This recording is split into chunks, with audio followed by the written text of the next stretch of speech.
El tema que me tocó en esta mañana, el primero es el corazón rebelde. Y dije, tremendo tema. Me dio la pastora Rebeca.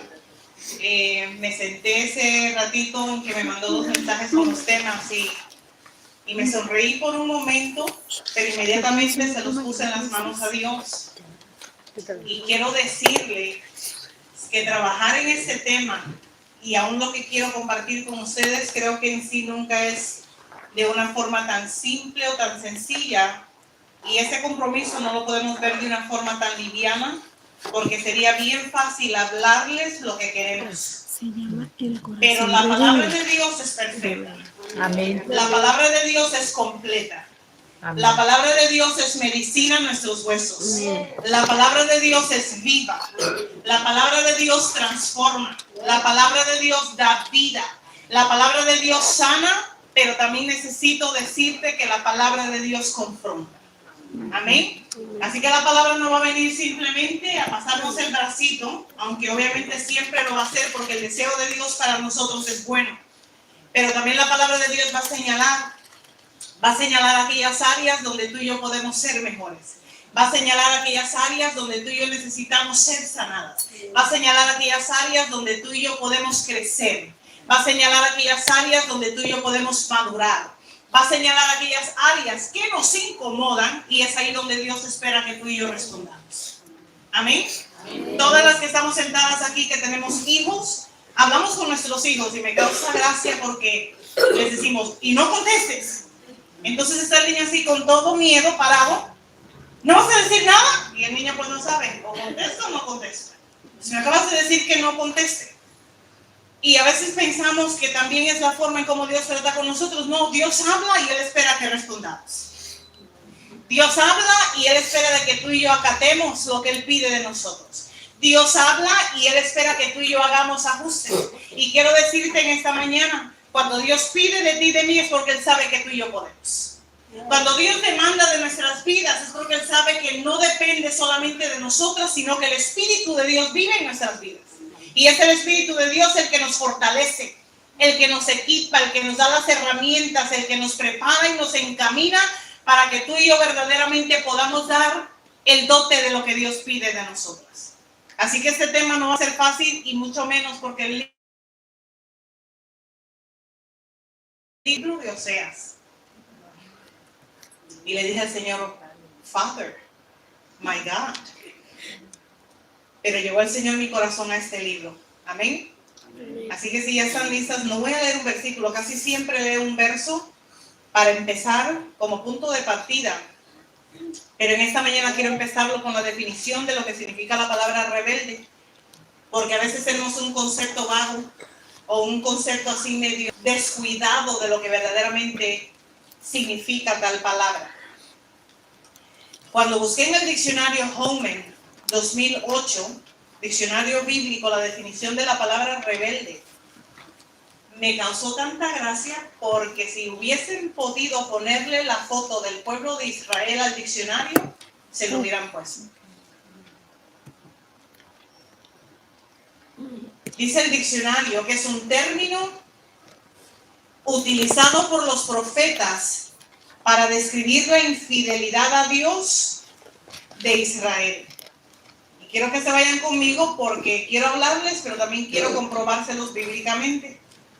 Quiero leer por lo menos unos cuantos versículos para que usted pueda entender la definición de tal término.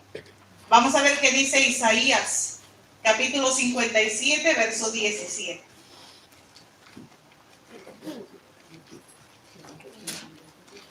Isaías 57, 17.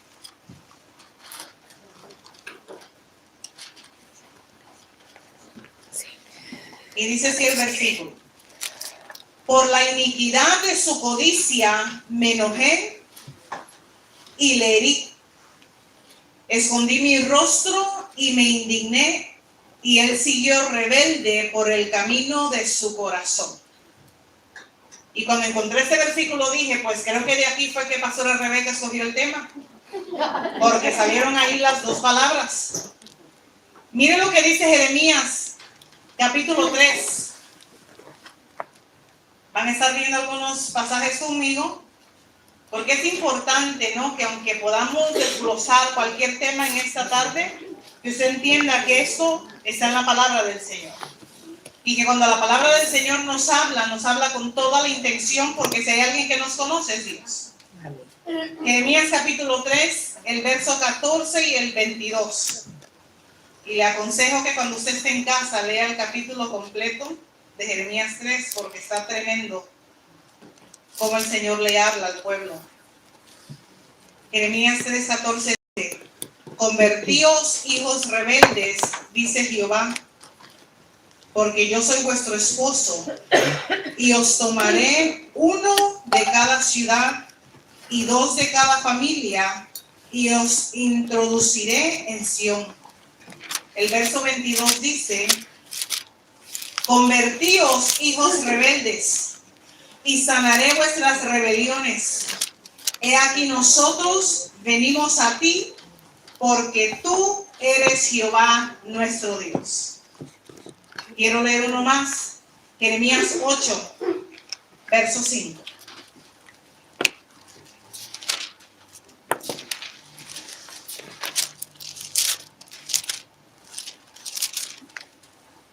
¿Por qué es este pueblo de Jerusalén rebelde con rebeldía perpetua? Abrazaron el engaño y no han querido volverse. Y ahora Oseas, capítulo 11.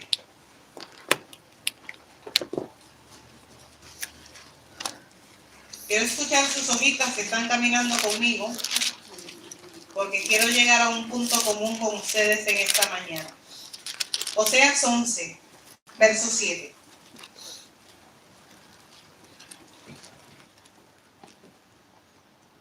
Entre tanto, mi pueblo está adherido a la rebelión contra mí.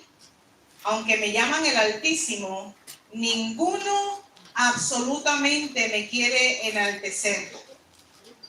Y Oseas 14:4, que es la última cita por ahora, dice: yo sanaré su rebelión, los amaré de pura gracia, porque mi ira se apartó de ellos.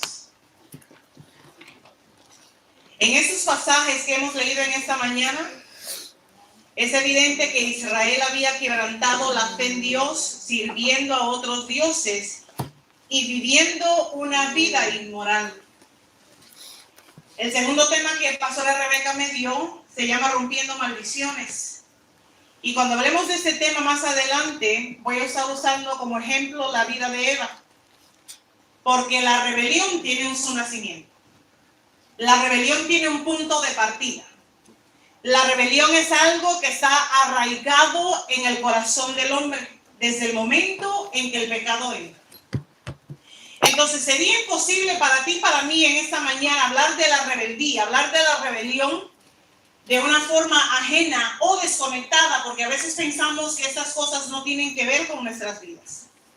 Pero si yo pasara por aquí sin necesidad, ¿no?, de incomodar, de hacer a nadie sentirse mal, todas en algún momento dado en nuestra vida, en nuestro caminar con Dios, peleamos con Dios. Todas nos rebelamos en contra de Dios. Es más, la misma palabra dice que en algún momento dado todas buscábamos el mal, ¿no? ¿Y quién fue el que vino en busca de nosotros? Fue Dios. La iniciativa de amor siempre es de Dios. La iniciativa de misericordia siempre va a ser de Dios. La iniciativa de compasión siempre va a ser de Dios. El que viene constantemente en busca de nosotras siempre va a ser Dios. Es por eso que tú y yo vivimos locamente enamorados de Él. ¿Por qué? Porque hemos entendido que verdaderamente cumple la palabra de Dios cuando dice de que todos los días, hermanos, las cortinas, las ventanas de los cielos se abren para que la misericordia de Dios nos alcance. Pero todas, en algún momento dado, vivimos en rebeldía.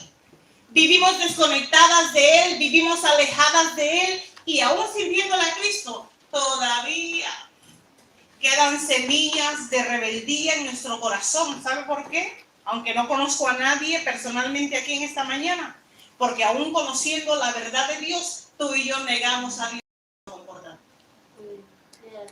Y lo siento, pero es el tema que se me dio. La palabra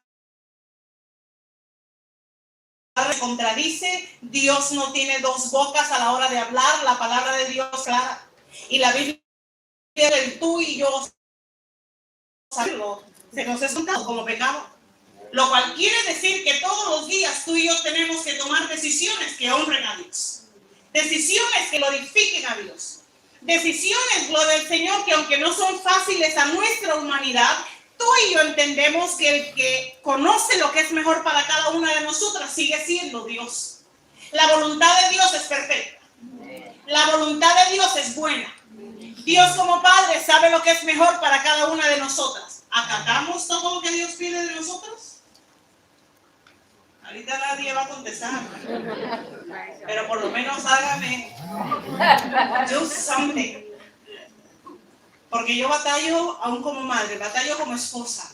Le digo a mi esposo, tú y yo, si tuviéramos o pudiéramos o tuviésemos la capacidad de escribir un libro, ¿no?, de cómo ser papás, creo que nos inventamos de todo, intentamos de todo, porque quisiéramos que al final del día el resultado de nuestros hijos fuese el mejor.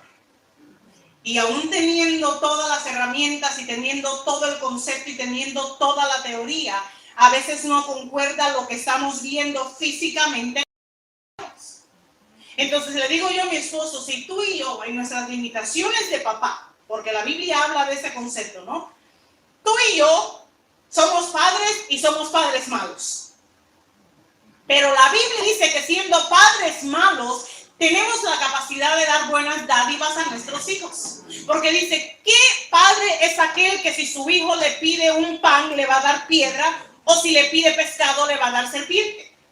Y hace esa comparación, ¿por qué? Porque si tú y yo en nuestras debilidades, imperfecciones, en nuestra caída, en nuestro pecado, en nuestra contaminación, todavía puede salir algo bueno de nosotros, ¿cuánto más nuestro Padre que está en los cielos? Amén. ¿Cuánto más no es bueno Dios para con nosotros? Y Dios es bueno todos los días. Amén. Aquí nadie tiene queja de Dios. Aquí nadie tiene reservas de Dios. El problema aquí no es Dios. Y como sabemos y está establecido que el problema no es Dios, entonces es ahí donde tú y yo tenemos que hacer un trabajo y un autoexamen personal. Porque si el problema no es Dios, entonces quiere decir que tú y yo tenemos algo que hacer. Amén. Yo he entendido que la voluntad de mi Padre para mí es perfecta. Yo he entendido que la voluntad de Dios para mí es buena. Yo he entendido que yo no debo ni tengo por qué cuestionar la voluntad de Dios para mí porque sé que es perfecta. Pero lo hago. Entonces digo al Señor, yo tengo unos 2 hijitos, están hermosos, están chulos. Y digo, esos son míos. Y todavía sé que no soy la mejor mamá. Entonces cuando yo puedo medirme así en mi insuficiencia y en mi pequeñez, digo, yo tengo un buen padre.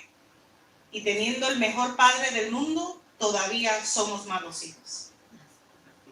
O sea, a veces el mejor padre del mundo tiene los peores hijos.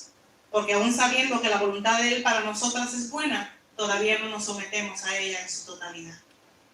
Entonces la rebelión o la rebeldía es algo con lo que tú y yo batallamos y luchamos y peleamos todos los días. ¿Por qué? Porque tenemos un concepto claro de lo que dice la palabra del Señor. Pero Dios no quiere de que simplemente estemos llenas de información, estemos llenas de teoría, que nos conozcamos la Biblia desde Génesis hasta Apocalipsis y vivamos desconectadas de ella. El Señor quiere que en lo más poquito y en lo más mínimo que tú y yo conocemos de la palabra de Dios se refleje en la vida que tú y yo vivimos. Cuando el escritor del libro de los Hebreos le escribe a la iglesia, me encanta el capítulo 5. Empieza él desde el versículo 11 hasta el 14 diciendo, tengo tanto que decirles, pero difícil de explicar porque hemos la decisión de ser tardos para oír.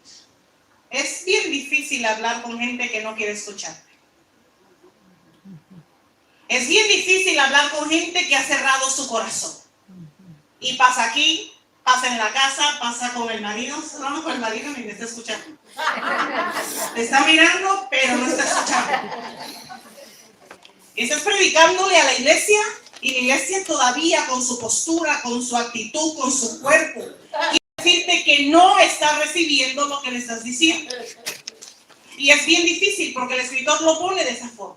Empieza el versículo 11 diciendo, tengo mucho que decir, difícil de explicar, porque habéis sido tardos para oír. Porque para esas alturas deberías de haber estado tan capacitados y llenos del conocimiento de Dios a tal grado de que todos son maestros y que no hay necesidad de enseñarnos. Pero me doy cuenta que todavía sois necesitados de lechita, porque queremos vivir en los primeros rudimentos de la ley en vez de estar sólidos en lo que dice la palabra del Señor. Y esa solidez y esa madurez solamente viene en el ejercitamiento de lo bueno y de lo malo, donde tú y yo podemos pararnos firmes al final del día y decir, aunque esto sea difícil, voy a honrar al Señor. Amén. Aunque el ser cristiano, yo sé que mucha gente quiere pensar que el ser cristiano es algo fácil o es algo que tú y yo nos metemos al bolsillo. No es algo fácil. Tú y yo solamente podemos esto con la ayuda de Dios, con la ayuda del Espíritu de Dios. Y todos los días Dios nos encamina y nos lleva y nos agarra de la mano. Y quiere el Señor ser nuestro todo para que tú y yo entendamos que nuestra dependencia completa se encuentra en Él. Y cuando tú y yo como iglesia perdemos ese concepto, estamos en las probabilidades de caer en los mismos errores como cayeron el pueblo de Israel. ¿Por qué? Porque el pecado inicial de Israel fue confiar en sus propias fuerzas, en sus propias capacidades. Después que Dios les había dado todo, que ya tenían el ejército militar, que tenían tantas bendiciones, pensaron por un momento que ese asunto tenía que ver con ellos. Es más, cuando Dios les habla en el libro de Deuteronomio y les dice, ustedes andan bien campantes viviendo por ahí en la tierra prometida, como que hicieron algo por ese lugar. Y no se les olvide que todo lo que tienen es por mí. Entonces nosotros no podemos caminar por la vida así con el cuello demasiado erguido porque se nos da tanta información y andamos así como que lo podemos todo. No, Dios es nuestra fuerza. Amén. Dios es nuestra fortaleza. Amén. Dios es nuestro pronto auxilio en la tribulación. Él es la roca inconmovible. Él es nuestro todo. Él es el que nos sostiene. Él es el que nos encamina. Es Él, es su palabra la que permite que día tras día tú y yo podamos seguir hacia adelante. Y cuando tú y yo caminamos, no solamente confiados, pero arraigados a las verdades de la palabra del Señor, se cumple lo que dice el Salmo 73. Jamás nuestros pies van a resbalar. Que nos sentimos débiles, que pasamos por momentos difíciles, que pasamos por momentos donde quisiéramos tirar la toalla, donde pasamos por momentos donde no queremos practicar el perdón o el amor, un sinnúmero de cosas que dice la palabra del Señor. Por supuesto que sí, pero cuando sabemos que el dueño de nuestras vidas es Dios, rápidamente encontramos la forma de cómo alinearnos nuevamente a su voluntad. ¿Por qué escogí este libro de Oseas?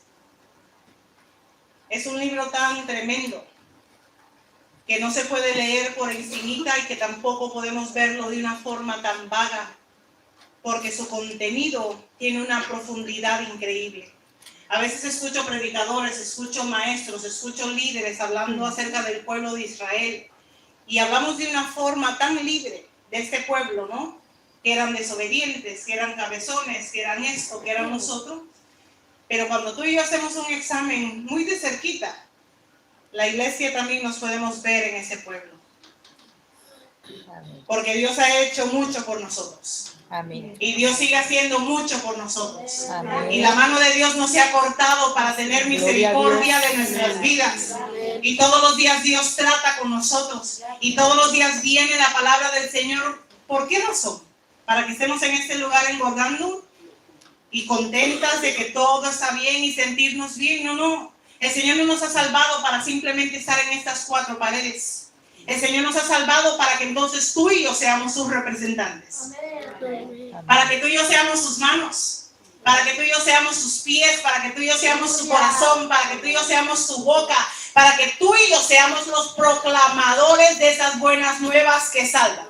De esas buenas nuevas que restauran.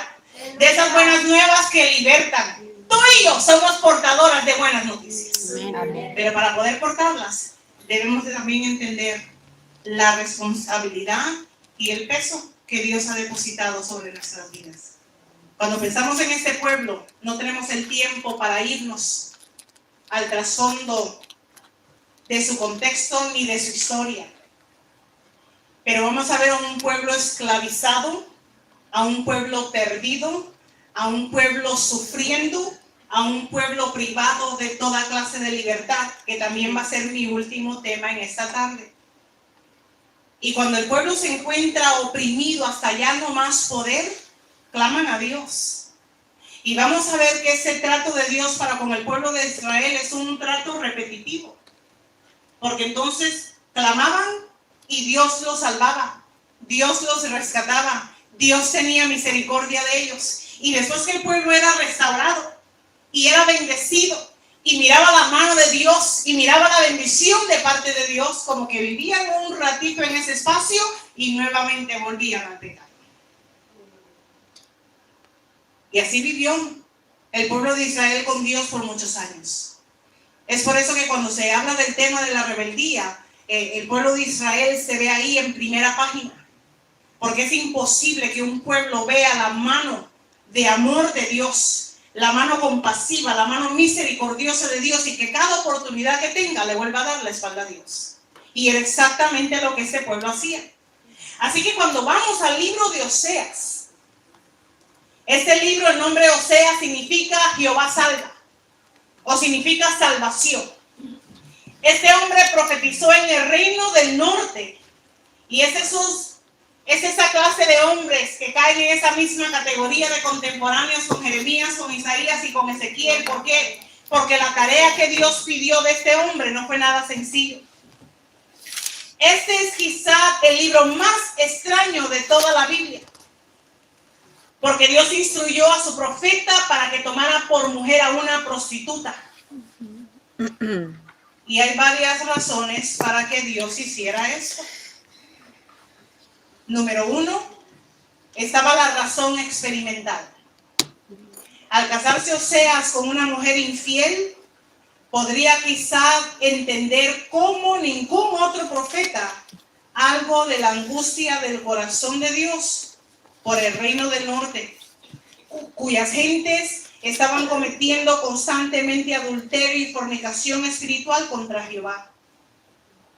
A veces no hay que irnos tan lejos. Cuando Dios viene a sacar al pueblo de Israel de Egipto, vamos a ver un sinnúmero de cosas, de milagros, de prodigios que Dios efectuó en Egipto, para decirle al faraón que aunque el faraón pensaba que él era Dios, que él le iba a comprobar verdaderamente quién era el Dios verdadero. Entonces Dios empieza a mandar todas estas plagas y empieza a hacer un sinnúmero de cosas. Todos los que estamos sentados aquí conocemos la historia de cómo Dios trató con el pueblo en Egipto para sacarlo de aquel lugar con mano fuerte. Hermanos, estas cosas que Dios llevó a cabo fueron poderosas. Fueron cosas que iban a marcar la vida y el corazón de aquel pueblo de por vida.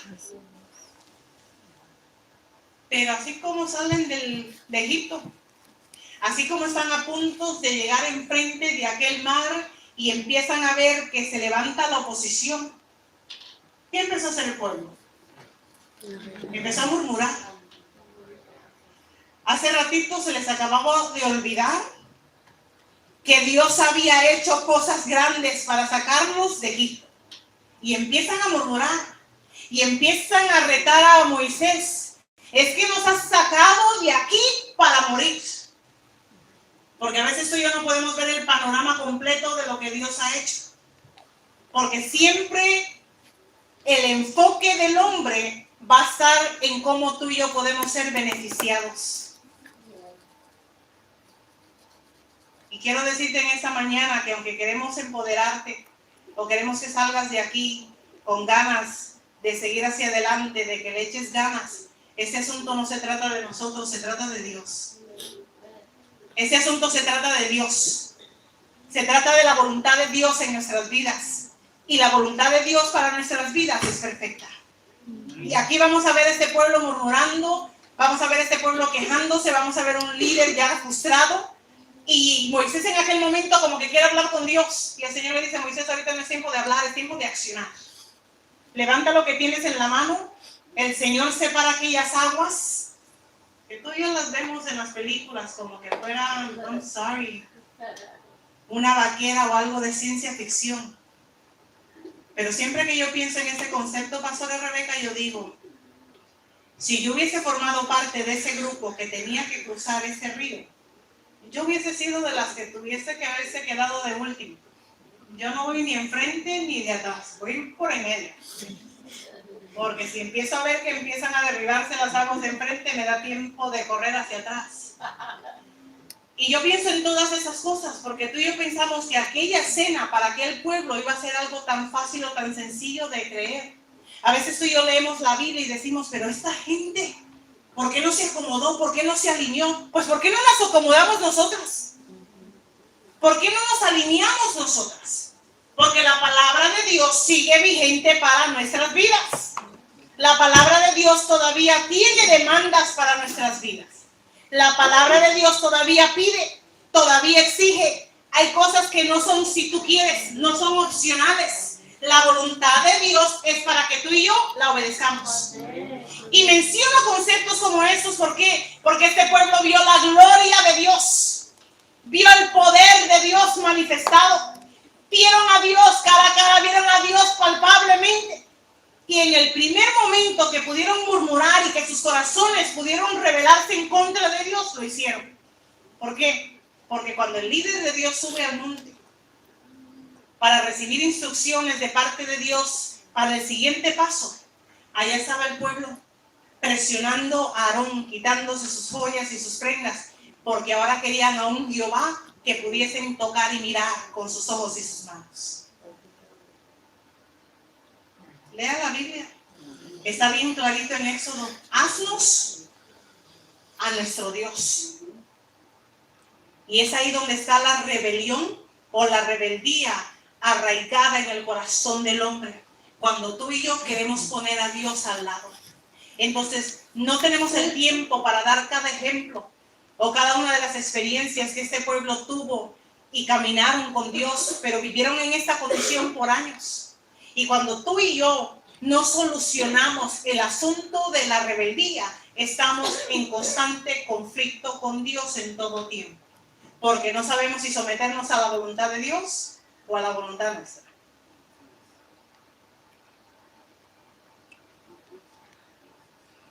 Y aquí tu voluntad no cuenta.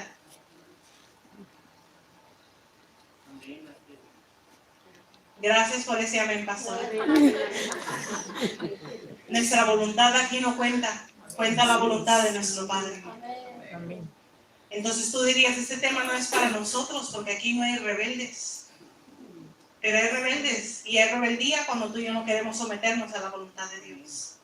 Entonces Dios va a usar la vida de este hombre, de este profeta, al que el Señor le instruye que tome a una mujer por esposa, pero no iba a ser cualquier mujer, iba a ser una mujer prostituta. Entonces ya les di el primer concepto. ¿Por qué? Porque iba a ser una razón experimental. Y puse una notita aquí. Cada vez que tú y yo leemos el Antiguo Testamento, y lo vamos a ver hasta el Nuevo Testamento, vamos a ver a Dios comparando frecuentemente su relación con Israel con la que se da en el matrimonio. No hay ninguna relación más íntima, más estrecha, más cercana a la que Dios compare nuestra relación con Él como la relación matrimonial. Anoche yo y mi esposo dábamos una conferencia de matrimonios y le decía a la congregación anoche, había más de 100 parejas allí, que nuestro matrimonio debe de ser una plataforma que le dé gloria a Dios. Y cuando ese asunto no sucede, debemos de cuestionarnos por qué. Porque cuando la Biblia habla y hace esa comparación tan tremenda, la vemos no solamente en el Antiguo Testamento, en cómo Dios trata con el pueblo de Israel, lo vamos a ver nuevamente en el Nuevo Testamento, en el libro de Efesios. Desde el versículo 21 del capítulo 5, el Señor habla de ese sometimiento mutuo que debe de haber entre los unos para con nosotros. Y comienza inmediatamente hablándole a los maridos, diciéndole: marido, amad a vuestras mujeres. Pues ¿cómo se ama a las mujeres? Porque diríamos que las mujeres no son tan fáciles de amar. Pero él dice: quiero que la ames como Cristo la ama. Como Cristo ama a la iglesia. ¿Y cómo ama a Cristo a la iglesia? Pues la ama de tal forma que se entrega por nosotros. Es un amor sacrificado. Es un amor que no tiene condiciones. Es un amor que no tiene límites. No importa cómo tú y yo nos levantemos esta mañana, el amor de Dios no cambia. El amor de Dios sigue en su misma postura todos los días. Ninguno de ustedes puede aquí convencer a Dios que deje de amarte. Ese es un amor tremendo. El amor de Dios es tan maravilloso que Él está aferrado a todas nosotras. ¿Sabía usted eso? El Señor quiere estar con nosotras por una eternidad. Tú y yo no queremos estar con algunas gentes por una eternidad. Pero el Señor quiere estar con nosotras para siempre. Está tan aferrado a nosotros que espérenme un ratito. Voy a preparar un lugar porque quiero que ustedes estén donde yo estoy. Y cuando todo esté preparado, volveré y las tomaré a mí mismo. Ese es el amor de Dios para con nosotros. Entonces, todas estas cositas que tú y yo podemos ver aún en este libro tan fenomenal, es Dios hablándole a alta voz al pueblo de Israel en la condición en la que se encontraban y que todavía el amor y la misericordia de Dios seguían vigentes. Porque a primera vista tú y yo podríamos pensar que aún el mensaje con el que Dios le habla a este pueblo, específicamente en el libro de Oseas, es un mensaje tan fuerte, es un mensaje como que estuviese lleno de condenación, pero no, es un mensaje que también está trazado en las líneas de la palabra del Señor en el Nuevo Testamento, que Pablo usa el mismo concepto cuando dice, aquel que después de una corrección, de 2 correcciones, de 3 correcciones, ¿todavía no agarra el asunto? ¿Qué dice? Entrégaselo a Satanás. ¿Para perdición de qué? De la carne, no de su alma. Aún cuando Dios permite que pasen cosas en nuestras vidas o que aún nuestras decisiones tengan consecuencias, no es para que tú y yo seamos destruidas. Es para que tú y yo recapacitemos y puedan nacer en tu corazón el concepto de arrepentimiento genuino para poder ser restaurada. Cuando te hablamos en esta mañana, no es para condenar, no es para lastimarte, no es para herirte, es para que tú y yo entendamos que Dios nos ama, que Dios es compasivo, que Dios es misericordioso, que todavía hay áreas donde Dios está trabajando para que sean restauradas y sanadas en esta mañana en el nombre de Jesús. Y voy a hablar de eso más adelante, porque ese concepto del arrepentimiento tampoco no lo podemos ver de una forma tan sencilla, porque el arrepentimiento debe de ser un dolor genuino en tu corazón que pueda efectuar cambios. Y es tanto el dolor en tu corazón que tú dices, esto no lo puedo volver a hacer. Me duele ofender a Dios. Me duele fallarle a Dios. A mí me duele. A mí me duele mi corazón fallarle a Dios. Y esta era la condición en la que Dios se encontraba cuando escoge al profeta Oseas, porque él dice, yo necesito que este pueblo vea cómo se siente mi corazón. Y lo que Oseas estaba viviendo no era fácil. Eso está la razón experimental, me quedan unos 10 minutos creo yo. Esa es la razón ilustrativa. Su propio matrimonio vendría a ser un ejemplo real y visible de un mensaje a Israel. Esa es la razón profética, porque Dios le iba a mandar que le pusiera a sus hijos aquellos nombres que describirían el futuro castigo y posterior restauración de Israel. A veces pensamos, pues ya me arrepentí y ya se acabó el asunto. No, tus decisiones y mis decisiones tienen consecuencias. Thank you, Satan. Se los voy a repetir. Mis decisiones y tus decisiones tienen consecuencias, aunque Dios las perdone.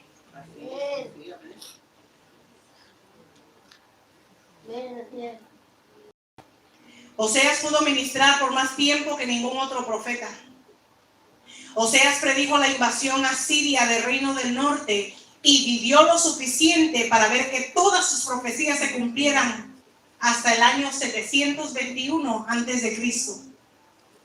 En el libro de Oseas vas a ver que a esas tribus se les llama Efraín por casi todo el libro, porque Efraín fue la primera de las tribus en apostatar. Y a veces tú y yo nos damos cuenta que cuando no corregimos a un hijo, pues siempre está la posibilidad de que ese hijo contamine al otro. Y fue exactamente como sucedió con Israel. Empezó una tribu a desconectarse de Dios, porque la apostasía es una decisión premeditada de darle la espalda a Dios. Y por ahí empezó todo el pueblo a contaminarse, que cuando Dios les habla en estas cartas, escuchas la forma tan fuerte en cómo viene el mensaje de la palabra del Señor, que tú dices, no puedo creer que este pueblo estaba viviendo en esa condición. Y a veces tú y yo predicamos o exponemos ciertos mensajes en la iglesia porque pensamos que hay cosas que no deberían de estar pasando aquí adentro, pero sucede. Pablo dijo, aquí ni se debería de hablar del incesto, pero escucho por ahí que hay hijastros acostándose con sus padrastros. Aquí no se debería de estar escuchando ni de fornicación ni de adulterio, pero sucede aquí adentro. Aquí no se debería de estar hablando de rebeldía ni de maledicencia, pero esas cosas existen en medio de nosotras. Porque la iglesia muchas veces no ha entendido que cuando Cristo viene en nuestras vidas, Él viene para hacernos verdaderamente libres. Amén. Cristo vino para hacernos libres. Amén. Libres del pecado, libres de la carga, libres del peso de la ley. Amén. Pero nos sacó el Señor del mundo. Hermanas, por favor, ya no para seguir viviendo aquí adentro como que todavía estuviésemos afuera. Porque ese es el asunto. Venimos a ese lugar pretendiendo. Y el Señor ya no quiere que tú y yo pretendamos. Para eso nos hizo libres. Amén, aleluya.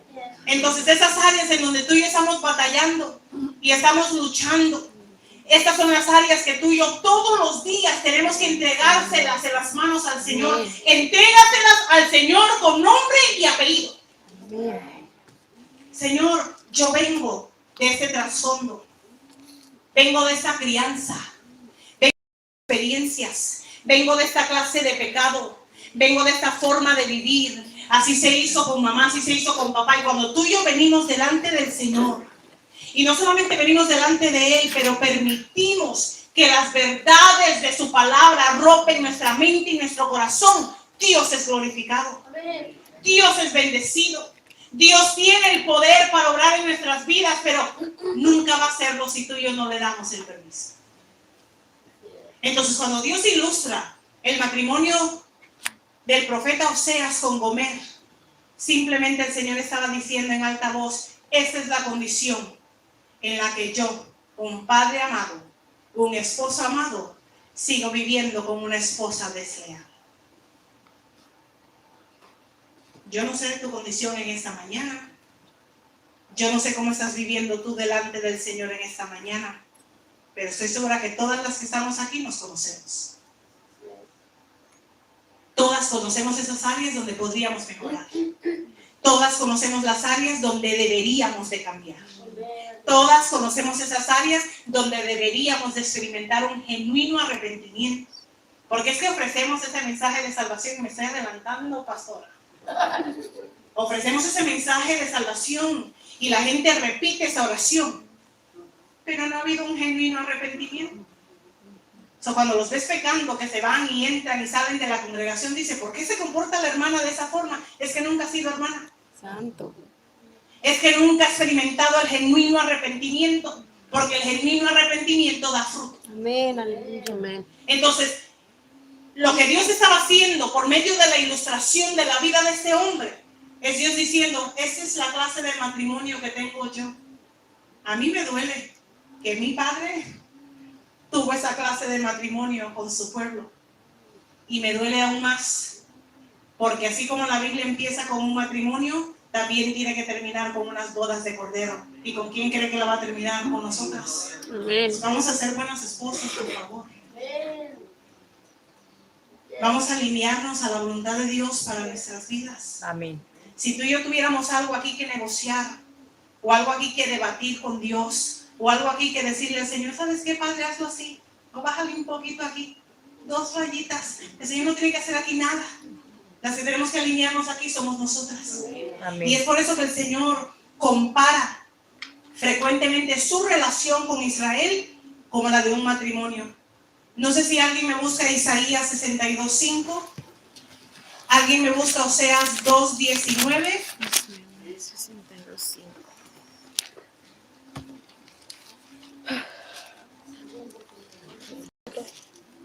Isaías 62:5. Si lo encuentro, me lo lee alto, por favor.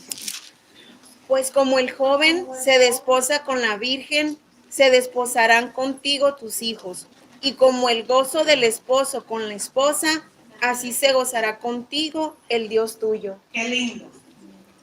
¿Quién me lee Oseas 2:19? Amén. Gracias, pastora. Y te desposaré conmigo para siempre, te desposaré conmigo en justicia, juicio, benignidad y misericordia. Aleluya. Mira, hermanas, yo leí un pasaje hace un tiempo atrás Oseas en donde el Señor describe en el libro de Ezequiel la relación gráfica entre él y el pueblo de Israel.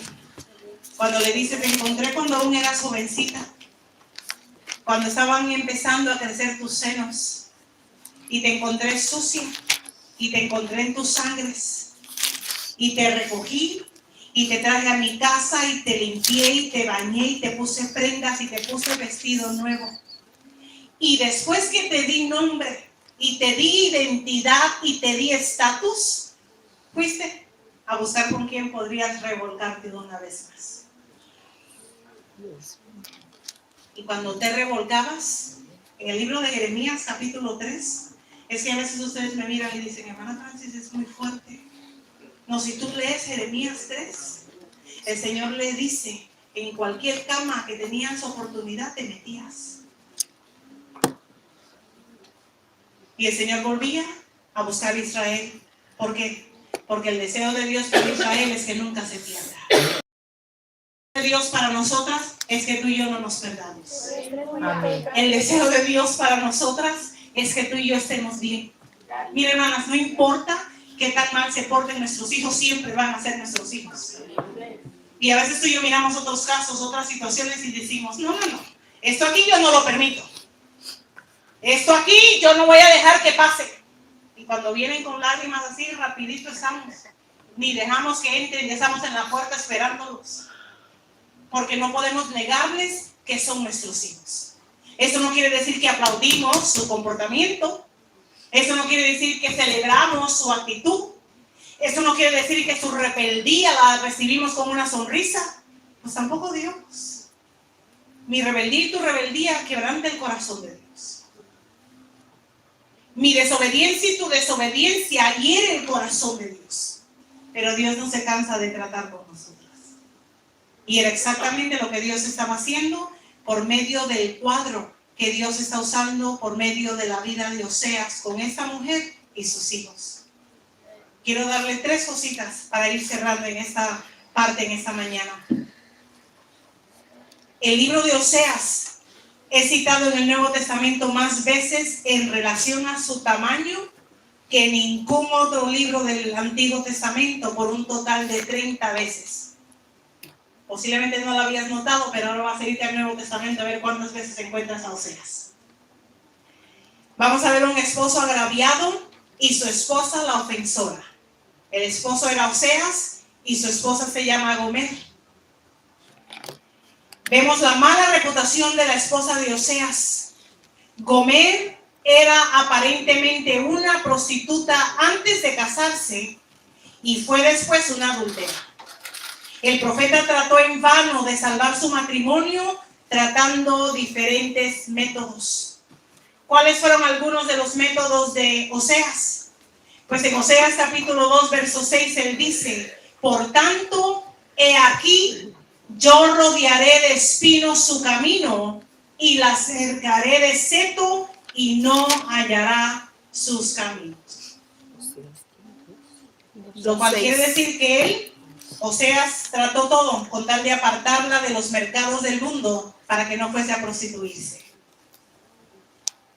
Yo viví por 22 años en New York. En New York el 95% de las personas se mueven en el tren, en transportación pública. Porque como vive tanta gente en la ciudad, la única forma de poder llegar de punto A a punto B es moviéndote en transportación pública. So, vas a notar algo acerca de las estaciones de trenes. En las estaciones de tren hay una línea blanca donde se le dice al pasajero que esa es la línea más segura donde tú debes de pararte para evitar peligro. Enfrente de esas líneas blancas hay unas líneas amarillas, ahí ya bien cerquita, de que venga el tren y te pueda tocar un poquito las puntas del pie. Pues siempre había gente parado ahí bien cerquita. Una, porque estaban desesperados. Querían asegurarse de que cuando la puerta del tren se abriese, pudiesen ser los primeros en entrar. Esa clase de gente tú y yo convivimos con ellas todos los días. Pero, ¿cómo se dice sign? El letrero dice claramente que esa línea o esa zona ya es de peligro. Pues nosotros nos congregamos en diferentes congregaciones. La iglesia somos tú y yo. Esto no es la iglesia. Es el templo. Son las 4 paredes, pero la iglesia somos tú y yo. Y la iglesia de Jesucristo tiene instrucciones que Dios nos ha dado que son para vida. ¿Nos gustan todas? Nadie contesta. Hágame algo.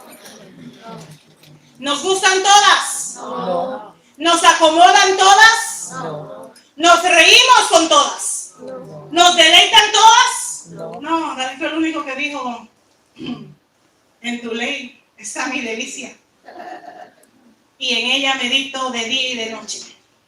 Pero yo sé que hay cosas aquí que no se acomodan muy fácilmente a mí, pero también entiendo que cuando me congrego y formo parte del cuerpo de Cristo, hay enseñanzas en donde el Señor también ha puesto esos cercos y esas líneas para simplemente guardarme a mí misma de peligro. Hay cercos que Dios pone también para cuidarme de mí misma. Pablo le dijo a Timoteo, cuídate hasta de ti mismo, hasta de cómo interpretas la palabra de Dios, porque a veces hasta la interpretamos para nuestra conveniencia, para que tú y yo estemos bien, para que tú y yo nos sintamos bien, para que todavía estemos dentro viviendo en pecado y maledicencia y un sinnúmero de cosas y pensando que todo está bien.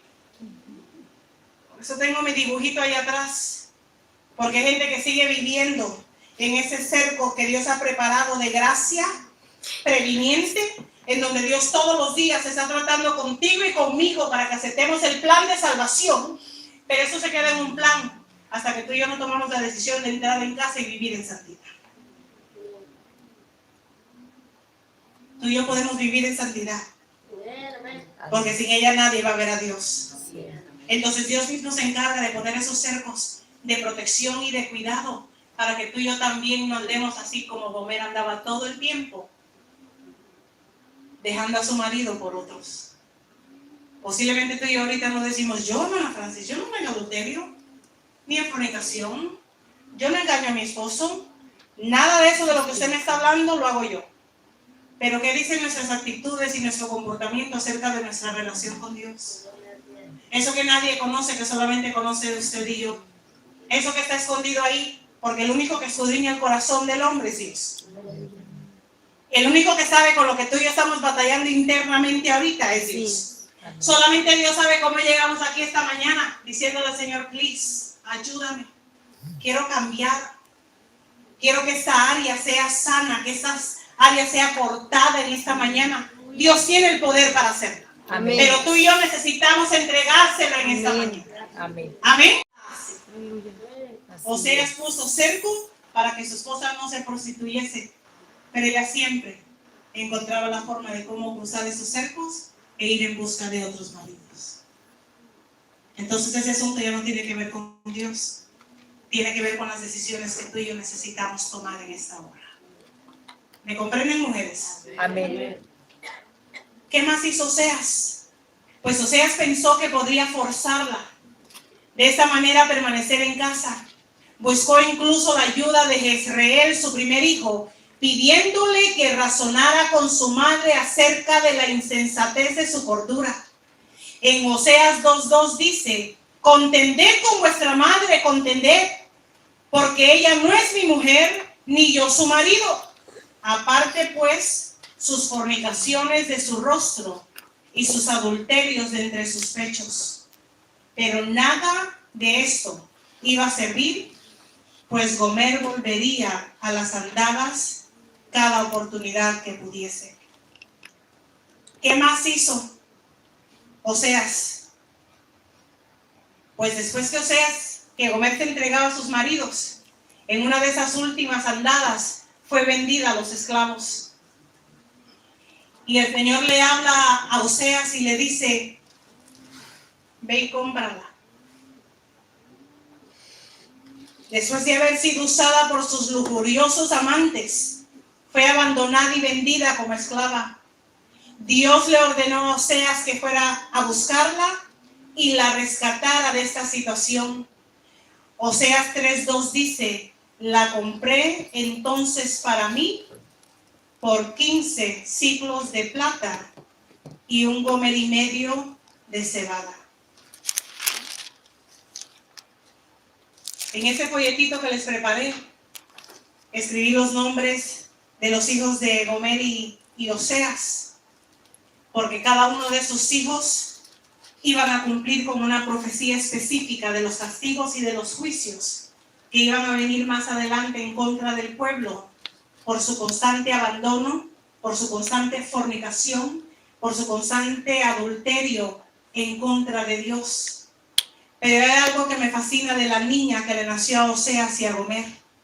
A esta niña se le puso por nombre Loruama, Oseas 1:6, que significa no compadecida, indicando con ello que el juicio de Dios era inminente.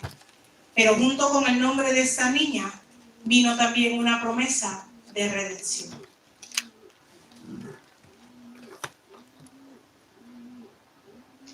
Junto con esta niña vino, no obstante, la promesa divina de que el Señor libraría a Judá, el reino del sur, de la invasión asiria. Esto sucedió tal como se registra en Segunda de Reyes, capítulo 19, verso 35, que por más molesto que Dios esté, por más herido que Dios esté, 35. por más adolorido o más quebrantado que esté el corazón de Dios, su palabra siempre viene con palabra de misericordia para que tú y yo seamos alcanzados y restaurados. ¿Hay en este corazón rebelde? Yo no lo sé. Usted lo sabe. Yo lo sé. Yo sé cómo está mi corazón a esta hora. Y yo sé que hay áreas en donde yo batallo con el Señor. En esta mañana, en la primera conferencia, se hablaba acerca de amar a nuestros enemigos. Y yo sé que amar al enemigo no es nada fácil. ¿Peleamos y contendemos tú y yo con Dios acerca de esos conceptos? Por supuesto que sí. Porque todo lo que tiene que ver con que tú y yo seamos reservados y que nadie nos haga daño y que nadie nos lastime, sería la meta con la cual tú y yo vivimos todos los días. Pero la realidad del caso y la realidad de la vida es otra. Porque en este camino se sufre. En este camino se padece. En este camino se experimentan un sinnúmero de cosas. Amén. En este camino vamos a ser heridos. Y después que somos heridos, también el Señor nos dice, y vuelve a hacer. Y vuelve a amar. Y vuelve a servir. Amén. Y vuelve a entregarte.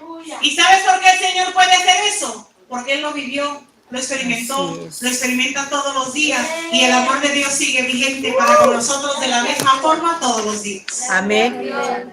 ¡Sí, Señor! Amén. Judas era parte del círculo de Cristo. Y el Señor sabía exactamente para qué había sido escogido. ¿No se dejó el Señor ser besado por Judas? ¿No se dejó el Señor que Él mojara el pan con el resto de los discípulos a tal grado que todos decían, pues ¿quién es? Nadie sabía porque todos se parecían. Todos mojaban el pan de la misma forma. Pero el único que conocía ahí el corazón era Jesús. Entonces el Señor nos conoce en esta mañana. Y yo no sé si tú y yo estamos batallando con rebeldía. No sé si estamos batallando en alguna área en nuestro caminar con Dios. Pero quiero decirte que esta fecha la separó el Señor para ti y para mí. Para empezar a obrar en nuestros corazones. Gracias, Señor. Amén. Para empezar a obrar en nuestras vidas. Para empezar a obrar en nuestras mentes. Y cuando ese cambio empiece a efectuarse en cada una de nosotras, hermanos, no solamente se va a ver reflejada en nuestra relación con Dios, de aquí arriba, sino que también se va a ver reflejada en nuestras relaciones aquí abajo, para con nuestro prójimo. Así que no nos cansemos en esta mañana de hacer el bien, porque a su tiempo vamos a recoger buen fruto si no desmayamos. Amén. Póngase de pie en esta mañana.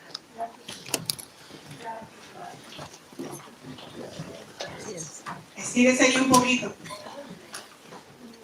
Levante los brazos, que se le salga una aleluyita de accidente si quiere. Alabado Dios. Sé que nos restan más pláticas que dar en esta tarde y no nos vamos a estar deteniendo en cada una de ellas necesariamente para ministrar individualmente. Pero allí donde usted está, hable con el Señor. Hable con el Señor. Usted conoce su condición. Usted conoce su vida. Usted conoce los cercos de protección que Dios ha puesto alrededor nuestro. Hay gente de la cual el Señor nos ha guardado, gente de la cual el Señor nos ha alejado, ciertas actividades, ciertas vivencias, ciertos vicios, ciertos pasados. Y a veces pensamos que es la iglesia que quiere evitarnos el disfrutar la vida. Es que no voy a la iglesia porque ahí te dicen lo que tienes que hacer y lo que no debes de hacer. La iglesia debe de ser lo secundario. Lo primario aquí es lo que dice la palabra del Señor. Amén. Y cuando tú y yo podemos entender lo que este libro maravilloso pide de cada uno de nosotras, hermanas, nunca va a ser gravosa la palabra de Dios, sino que tú y yo vamos a entender que Él como Padre sabe lo que es mejor para cada una de nosotras. Sería bien fácil señalar a Gomer y decir, qué mala mujer, qué mujer tan pecadora, cómo pudo haberle hecho eso a su marido y a sus hijos. Pues a veces tú y yo tenemos que hacernos las mismas preguntas. ¿Cómo nos podemos portar mal con un Dios tan bueno? No quiero en esta noche que salgas de este lugar con sentimiento de culpabilidad, pero sí quiero incomodarte en esta mañana, porque la incomodidad es buena para que tú y yo hagamos cambios. Háblale al Señor en esta mañana y vamos todas, yo misma, a pedirle perdón al Señor por aquellas áreas donde sabemos que queríamos ser mejores, que podríamos poner un poquito más de esfuerzo, un poco más de sacrificio, un poco más de intencionalidad para poder ver aún las cosas que Dios quiere hacer en nosotras y a través de nosotras. Padre Santo, Padre bueno, Dios de infinita gracia y misericordia, venimos delante de tu presencia, Señor amado, en esta mañana, dándote gracias por cada una de tus hijas. Gracias por cada mujer que separó este día, que ha separado este tiempo, que tuvimos que hacer ajustes, Padre, ya sea con nuestros esposos, con nuestros hijos, para poder estar en esta casa. No estamos aquí por coincidencia, no estamos aquí por rutina, no estamos aquí por costumbre, ni tampoco estamos aquí porque no teníamos nada más que hacer. Estamos aquí porque estamos necesitadas de ti. Porque entendemos que sin ti nada somos, que sin ti nada podemos hacer, que sin ti no podemos seguir hacia adelante. Tú eres nuestro todo, Padre. Estamos necesitadas de ti, necesitadas de tu toque, necesitadas de tu administración, necesitadas de tu presencia, necesitadas, Señor bendito, de que tú hagas una obra en cada corazón, en cada mente, en cada vida. Ayúdanos, Señor amado, a seguir hacia adelante. Ayúdanos, Señor, a ser sensibles a tu palabra. Ayúdanos a ser sensibles a tu voluntad. Ayúdanos, Señor bendito, a ser intencionales en aquellas áreas donde sabemos que tú nos haces un llamado en esta tarde, Señor, a no acomodarnos, a no acostumbrarnos, a no simplemente decir es que la carne es débil, es que no puedo, es que así soy. Todo lo podemos en ti, Padre amado.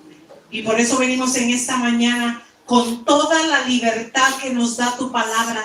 Esa palabra que nos dice que nos acerquemos confiadamente al trono de la gracia, a ese único lugar donde podemos alcanzar de tu misericordia, Padre, para hacer estos cambios necesarios en esta mañana.